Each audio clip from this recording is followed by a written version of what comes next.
On va corriger ensemble le sujet tombé à lieu 1 du DSCG le 24 octobre 2019, la partie droit des contrats, avec deux phases dans cette vidéo. Après la correction du sujet à proprement parler, une phase d'entraînement, parce qu'il ne vous sert à rien d'avoir compris si vous ne savez pas répondre et appliquer la méthode et les connaissances le jour J.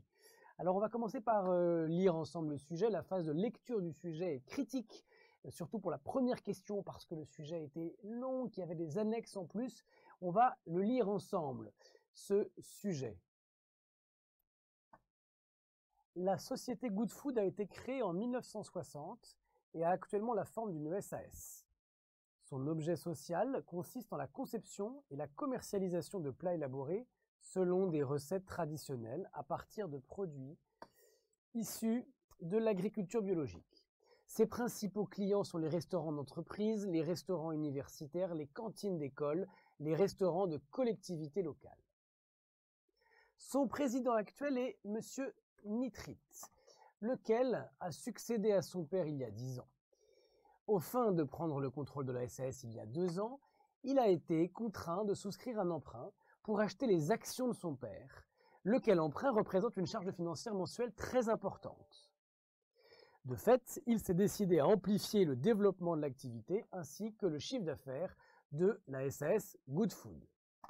Il a donc pris la décision de créer une deuxième branche d'activité qui repose sur la commercialisation de produits hautement transformés à partir de minerais de viande, de colorants, d'acidifiants, d'exhausteurs de goût, etc.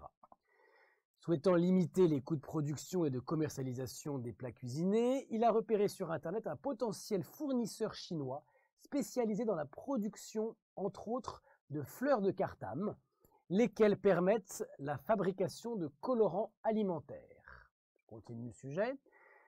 Afin de faire forte impression sur les dirigeants de ce potentiel fournisseur, il a réservé un billet de TGV en première classe ainsi qu'un billet d'avion pour Wuhan en business class. Malheureusement, son TGV est arrivé avec 7 heures de retard en raison d'une panne. Monsieur Nitrit n'a donc pas pu s'envoler pour Wuhan.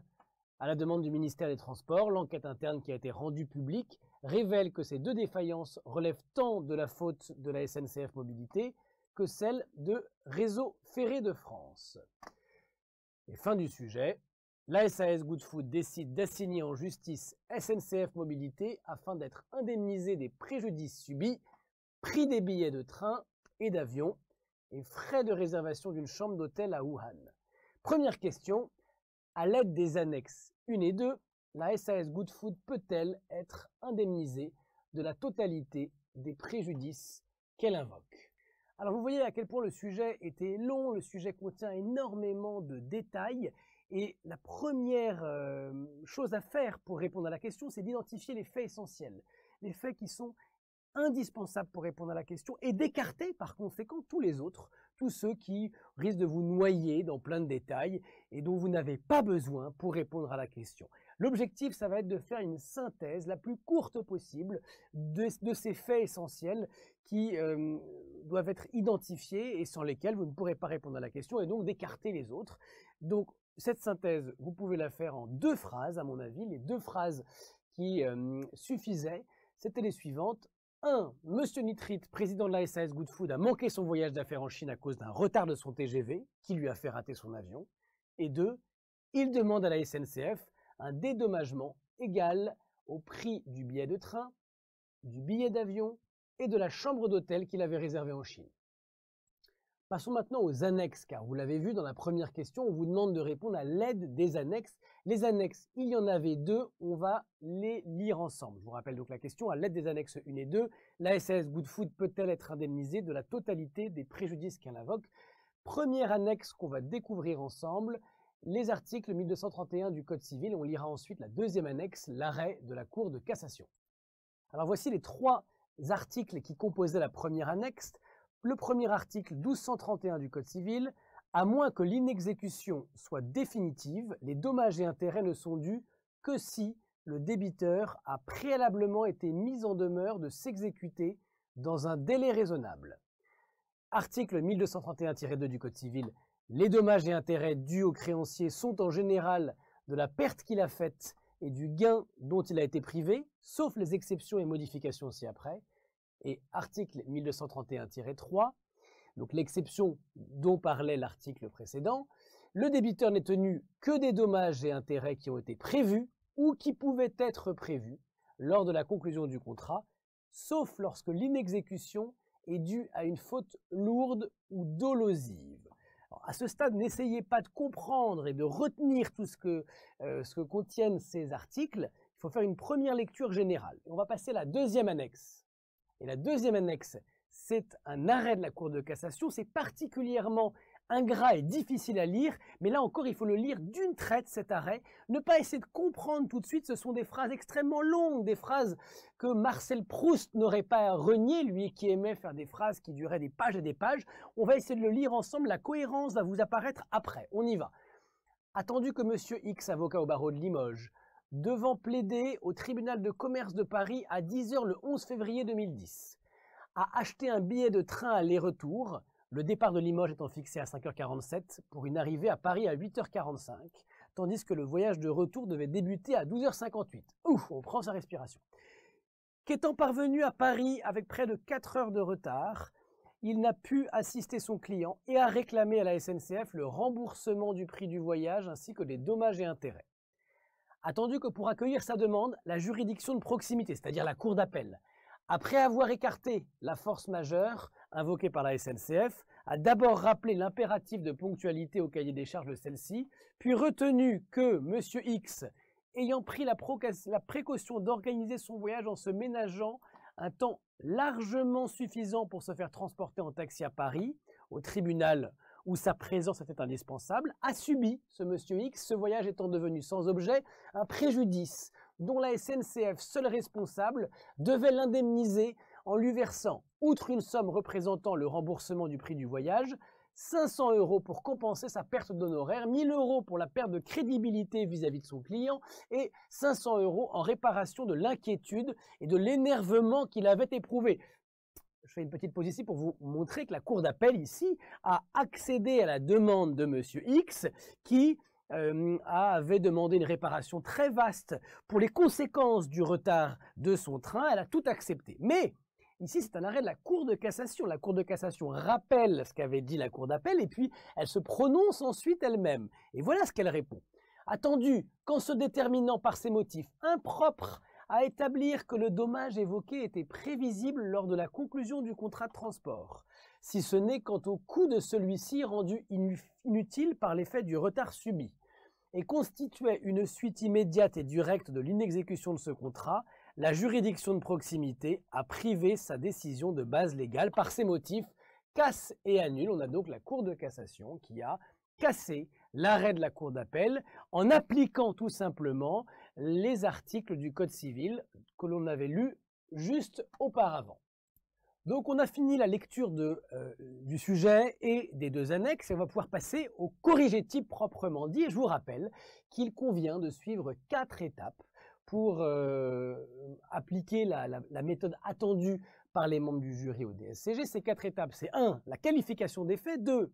La question de droit ou le problème de droit, 3. Le rappel de la règle applicable ou des règles applicables et enfin, 4e point, l'application de ces règles au cas d'espèce. Alors évidemment, les étapes 1 et 2 ne sont pas obligatoires, c'est-à-dire qu'elles ne sont pas attendues formellement par les correcteurs du DSCG dans vos copies. N'empêche que vous ne pourrez pas déterminer la règle applicable, donc l'étape 3, si vous n'avez pas posé la bonne question de droit. Et vous n'allez pas pouvoir poser la bonne question de droit si vous vous êtes trompé dans la qualification des faits. Et donc pour qualifier les faits, pour poser la question de droit, eh bien vous allez devoir faire un effort intellectuel au brouillon ou dans votre tête et quitte à le faire cet effort, autant que vous l'écriviez dans votre copie. Ce que je veux dire, c'est qu'on ne perd rien en tant que candidat au DSCG, à intégrer, à écrire dans sa copie la qualification des faits et la question de droit. Si ça n'est pas formellement attendu, ça ne pourra que vous rapporter des points car votre correcteur comprendra bien votre raisonnement, verra là où vous voulez en venir et vous avez de toute façon moins de chances de vous tromper si vous faites ça. Alors on va suivre ensemble ces 4 étapes. La première étape, c'est la qualification des faits. Je vous remets dans la première partie, là en blanc, les faits tels qu'ils figurent dans la synthèse que l'on a faite après avoir lu ce long sujet.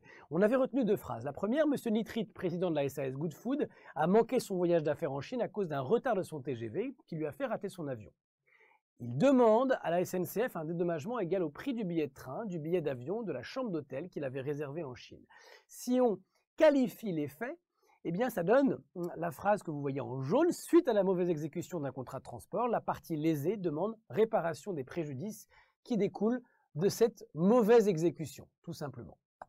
Et c'est cette qualification des faits que vous avez faite, c'est l'opération intellectuelle juridique par excellence, hein, passer d'une situation de fait à une situation de droit en qualifiant les faits, c'est la qualification de fait, la première étape qui vous permet de passer à la deuxième étape, donc la formulation de la question de droit qui est ici en orange, en dessous des faits qualifiés. Quel est le préjudice indemnisable dans le cadre de la responsabilité contractuelle?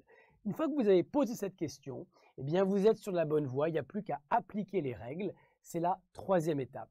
C'est à présenter les règles applicables, pardon, c'est la troisième étape, et ensuite à les appliquer effectivement au cas d'espèce, ce sera la quatrième. Mais se tromper dans la question de droit, c'est partir vers le hors-sujet. Donc là, il s'agissait de comprendre qu'on est dans le cadre de la responsabilité contractuelle, puisqu'il y a bien un contrat de transport donc, entre la société et la SNCF, et on parle bien de l'identification de l'étendue, disons, du préjudice indemnisable. Et donc la question, quel est le préjudice indemnisable dans le cadre de la responsabilité contractuelle, vous permet tout à la fois de poser une question générale, mais en même temps qui s'applique bien à la situation de l'article.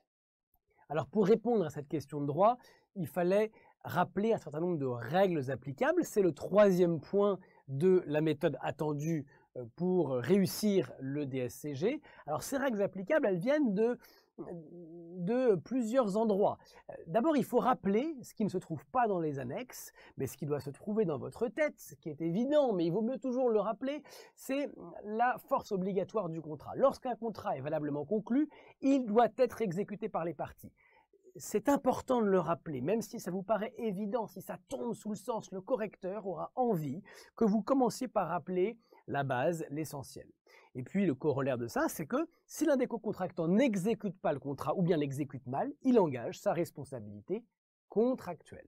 On reviendra évidemment sur la distinction entre la responsabilité contractuelle et la responsabilité délictuelle un peu plus tard.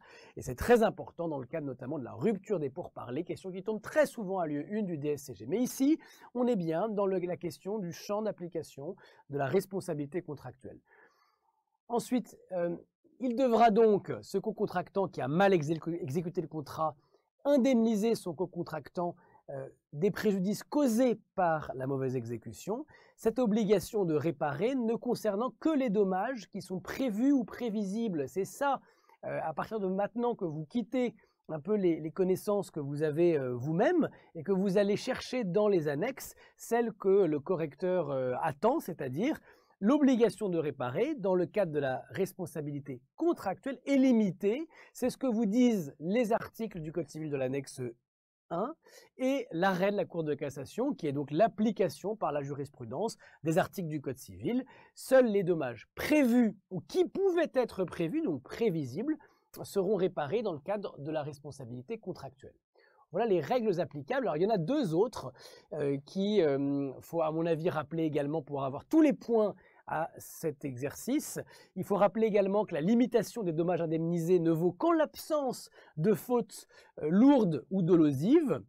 Ça, c'est l'un des 3 articles de l'annexe 1. Et vous pouviez rappeler, même si ce n'était pas absolument indispensable, ce serait vraiment du bonus de le faire, que l'auteur de l'inexécution contractuelle, donc là, en l'occurrence la SNCF, peut refuser le dédommagement si l'inexécution est due au fait d'un tiers, mais à condition seulement que ce fait d'un tiers présente les caractères de la force majeure. Donc ça, c'est vraiment pour ceux qui veulent aller chercher le maximum de points, qui visent le 20 sur 20, mais il faut viser le 20 sur 20. Et là, vous avez la liste de toutes les règles applicables. Maintenant, appliquons-les concrètement, ces règles au cas d'espèce. Eh bien, l'application au cas, ça donne les réponses suivantes. En l'espèce, la SAS Good Food a acheté des billets de train pour que son dirigeant se rende à l'aéroport pour pouvoir prendre un avion vers l'étranger pour rencontrer des clients potentiels. On rappelle les faits. La SNCF doit rembourser les billets de train devenus inutiles, comme l'affirme l'article, et l'arrêt en annexe. Donc là, c'est le dommage prévisible seulement qui est réparé.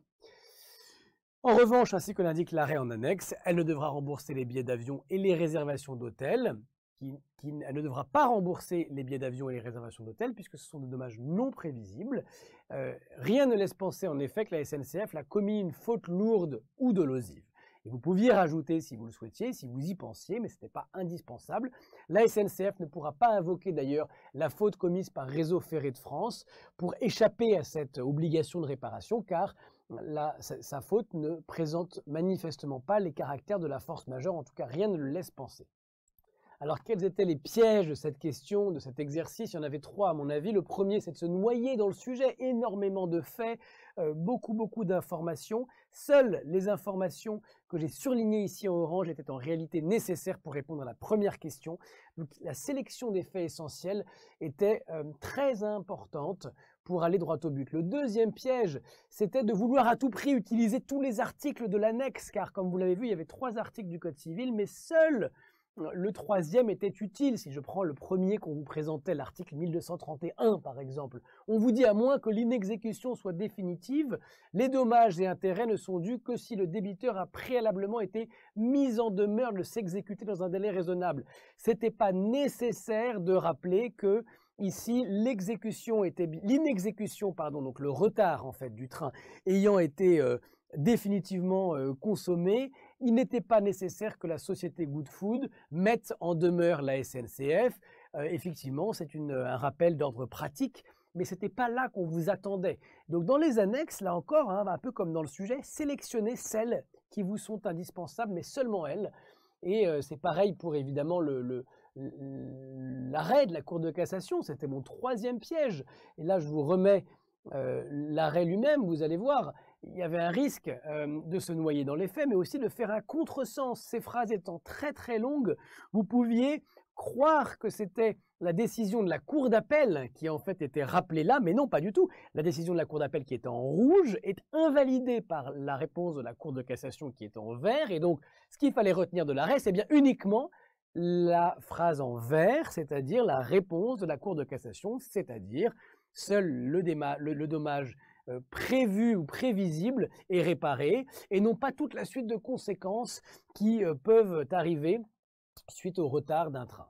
Quelques rappels pour que vous ne soyez pas démotivés, que vous restiez accrochés jusqu'au bout. Vous avez toutes vos chances à lieu 1 du DSCG. Vous ne pourrez pas tout apprendre, vous ne pourrez pas tout faire, vous allez devoir faire des choix. Et après avoir relu les connaissances nécessaires, je vous invite à travailler sur l'entraînement, l'application de ces connaissances. Nombreux sont les élèves qui échouent parce qu'ils, pas faute de connaissances, mais parce qu'ils n'ont pas su comment les appliquer, ces connaissances.